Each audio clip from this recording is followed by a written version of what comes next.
Donc moi je vois des gens,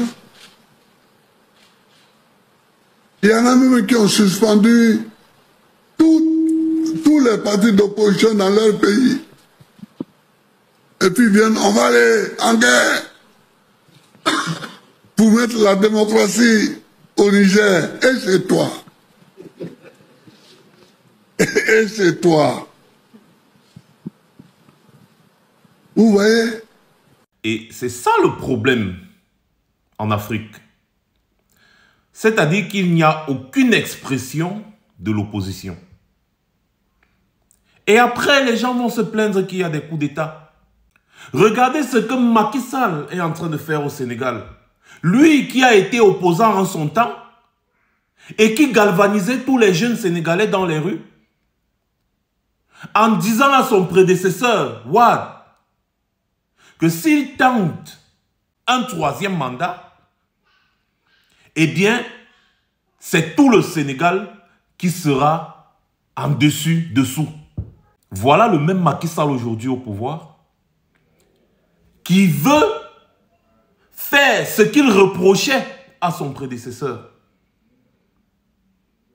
Si ton prédécesseur s'était comporté comme toi, Macky Sall, tu ne devais jamais être président. Mais pourquoi est-ce que tu t'acharnes sur Ousmane Sonko? Vous ne laissez pas les oppositions s'exprimer dans vos différents pays. Mais c'est vous qui dites que vous voulez aller restaurer la démocratie au Niger. Eh bien, voilà le président Gbagbo qui pose la question. Et chez vous alors? Êtes-vous des exemples? Je peux encore entendre que oui, le président du Nigeria parle, oui. Mais Macky Sall, ferme ta bouche, désolé. Pourtant, tu es un président que j'aime bien, que je respecte par rapport à ce que tu as apporté au Sénégal. Mais il y a un temps pour faire la passe.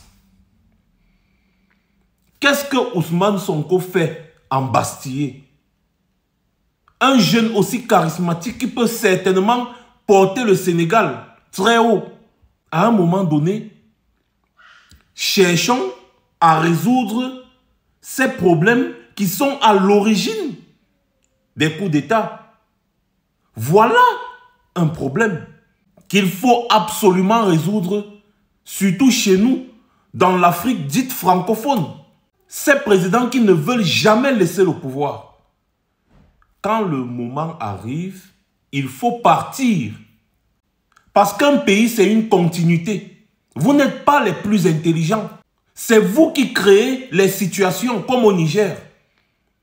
Bazoum se lève un matin, en tant que chef suprême des armées, il compare l'armée du Niger à des terreaux, en disant que l'armée du Niger est bien plus faible que les terreaux.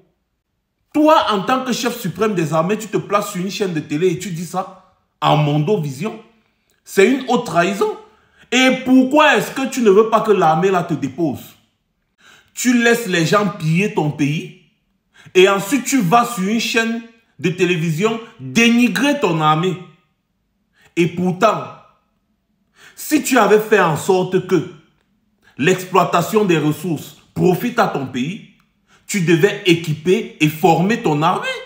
Donc, si l'armée du Niger est faible, comme tu le dis, Bazoum, cela signifie que tu as échoué en tant que chef suprême des armées. Voilà. Donc, vous créez des frustrations à gauche, à droite, et ensuite vous êtes les premiers à venir pleurer quand il y a des coups de force. Tout ce qu'on demande en Afrique, c'est que les ressources africaines profitent en premier au peuple africain. Tout ce qu'on demande en Afrique, c'est la bonne gouvernance. On s'en fout même de ce que vous appelez démocratie, machin, ce ne sont que des mots. Nous voulons juste de la bonne gouvernance. La gouvernance pour le peuple et par le peuple. C'est tout ce qu'on veut en Afrique. Je vous invite à partager massivement cette vidéo. Et sur ce, je vous souhaite de passer une agréable journée. C'était Max Senior. Je reviendrai très certainement.